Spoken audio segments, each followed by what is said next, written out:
बाद हम देखते हैं कि फाइनली रॉक्सी वहां से जा चुकी है और हमारा मेन कैरेक्टर मन में सोच रहा होता है कि अब से मैं बहुत ज्यादा मेहनत करूंगा रॉक्सी, और तुम्हारी वजह से मैं एक नई जिंदगी की शुरुआत कर सकता हूँ। और अगले दिन में फिर से वो अपनी ठरकबंदी की आदतें चालू कर देता है। और इसके अलावा उसके पिता भी कम नहीं होते, वो भी अपनी वाइफ के साथ ऐसे कुछ कर रहे होते हैं। इसके बाद हमारा रूडी अपने पिता से पूछता है कि पिताजी मैं घर से बाहर जाना चाहता हूँ। तो उसके पिता कहता है हाँ हाँ बेटा जा सकते हो, क्यों नहीं, तुम जा सकते हो। और वो अपनी बीवी से कह रहा होता है मुझे लगा नहीं था कि हमारा कायर बेटा इतनी जल्दी बड़ा हो जाएगा। तो उसका बेटा कहता है कि अच्छा आप ऐसा सोचते हैं।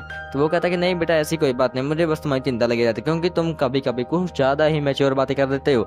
तो वो कहते हैं क्योंकि मैं सिर्फ आपका नाम रोशन करना चाहता हूँ। तो वो कहते हैं कि अगर तुम्हें मेरा नाम रोशन करना है तो अपनी एक गर्लफ्रेंड बनाओ और उसे हमारे घर पर ले आओ। तो वो कहता है अच्छा ठीक है। इसके बाद हम देखते हैं हमारा मेन कैरेक्टर फाइनली घूमने के लिए शहर से बाहर आ चुका है और वो देखता है कि एक लड़के पर 3-4 लड़के पत्थर फेंक रहे थे और उसे देख उस पर बहुत ही ज्यादा दया आ जाती है। उसके पिता ने उसे कहा भी था कि कमजोरों की रक्षा करनी चाहिए। तभी वो अपने वाटर स्पेल का यूज करके उन लड़कों को वहां से भगा देता है और उस लड़के को बचा लेता है। और वो लड़के के पास अगर देखता है वो देखने में काफी ज्यादा सुंदर होता है और वो कहता है कि ये लड़का तो काफी ज्यादा सुंदर है, अगर ये मैं दोस्त बन गया ना तो 2-3 लड़कियां तो मुझे परवाह कर दे ही देगा। पर इसके अलावा वो देखता है कि उसके कान लंबे हैं और उसके अलावा उसके बाल थोड़े से अजीब से थे। तो वो उसको गौर से देखता है क्योंकि रॉक्सी ने उसको बताया था कि कई सारे मॉन्स्टर अजीब से बालों के होते हैं, पर उसे कंफर्म हो गया था कि ये लड़का एक आम इंसान ही है। तभी वो लड़का बताने लगता है कि मेरे पिताजी एक आदि एल्फ थे और इसके अलावा मेरी माता भी एक आदि एल्फ जैसा इंसान ही थी। इसकी वजह से ही मेरे जीन्स कुछ ऐसे हैं कि मेरे कान तो लंबे हैं पर मेरे बालों का रंग उनके जैसा बिल्कुल भी नहीं है, जिसके कारण कई लोग मुझे मॉन्स्टर भी समझ लेते हैं और फिर वो रोने लग पड़ता है। और प्लॉट ट्विस्ट मैं बताना चाहता हूँ कि ये लड़का नहीं ये लड़की है। हमारे मेन कैरेक्टर को लग रहा है कि लड़की है पर ये असल में लड़की है। इसके बाद हमारा मेन कैरेक्टर सोच रहा होता है कि किसी के साथ बालों के रूप पर इतना गंदा व्यवहार करना ये अच्छी बात नहीं, क्योंकि पिछले जन्म में मेरे साथ लोगों ने बहुत ही ज्यादा गंदा व्यवहार किया था और इस जन्म में मैं सबकी सुरक्षा करूंगा और किसी को भी ऐसा व्यवहार करने की अनुमति नहीं दे सकता। इसके बाद हम देखते हैं कि उन दोनों में फाइनली थोड़ी सी दोस्ती तो हो ही जाती है और फिर हम देखते हैं कि वो दोनों बात कर रहे होते हैं कि तुम्हारा कोई दोस्त है कि नहीं। तो हमारा मेगा एक्टर बताता है कि मेरा कोई भी दोस्त नहीं रहा और अगर ये मेरा दोस्त बन गया ना फिर तो काफी मजे मजे, क्योंकि ये देखने में काफी सुंदर है, हैंडसम है जो भी है। और इसी के साथ ही वो दोनों दोस्त बन जाते हैं। इसके बाद अगले सीन में हम देखते हैं हमारा मेन कैरेक्टर फाइनली घर पे आ रहा होता है। तभी हम देखते हैं कि उसका डैड पॉल भी घर के बाहर ही बैठा होता है और हमारे मेन कैरेक्टर को थोड़ा सा शक जा रहा था कि उसके पिता को पता चल चुका है जो कि इसने कांड किया था उन लड़कों के साथ। तो वो उसे कुछ कहे तो उसका पिता गुस्से में कहता है रूडियस तुम्हें अपने पापों की सजा मिलेगी, तो हमने ऐसा काम क्यों किया। तो कहने लगता है कि पिताजी आप मेरी बात तो सुनिए, आप ऐसा नहीं कर सकते, पहले मेरी बात सुनिए। तभी उसके पिता गुस्से में आकर उसके एक थप्पड़ जड़ देता है और हमारा रूडियस कहने लगता है कि वाह पिताजी आपने बिना मेरी बात सुने मुझे थप्पड़ जड़ दिया, आगे से जब भी कोई भी गरीब को परेशान करेगा तो मैं उसको हटाऊंगा नहीं बल्कि मैं उनके साथ मिलकर ही उस गरीब को परेशान करूंगा और उसको बताऊंगा कि मैं एक ऐसे परिवार से हूँ जहाँ पे बहुत ही ताकतवर स्वॉर्ड्समैन भी है पर वो गरीबों की हेल्प नहीं करते बल्कि उनको और परेशान करते हैं।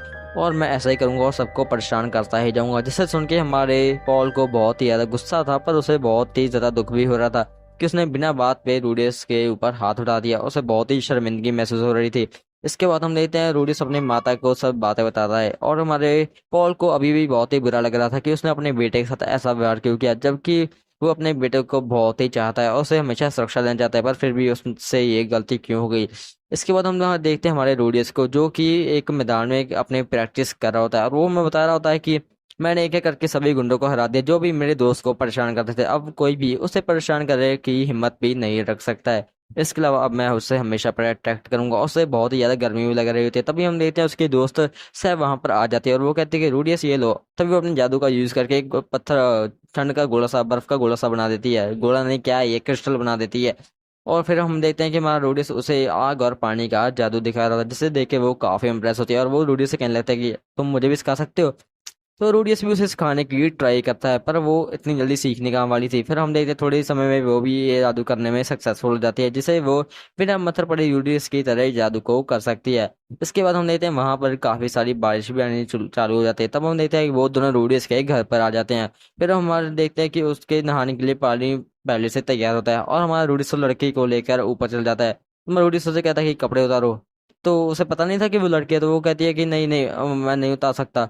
तो वो कहता है कि कपड़े उतारो चुपचाप और उसके धक्के से कपड़े उतार देता है। और फिर वो देख के शौक हो जाता है कि ये कोई लड़का नहीं बल्कि एक लड़की है, उसकी फट जाती है, उससे एक बहुत ही बड़ी गलती हो गई है। तो सब वहां से रोकर भाग जाती है और तब हम देखते हैं कि उसके पिता उससे कहने लगता है रूडियस बेटा तुमने ये काम क्यों किया।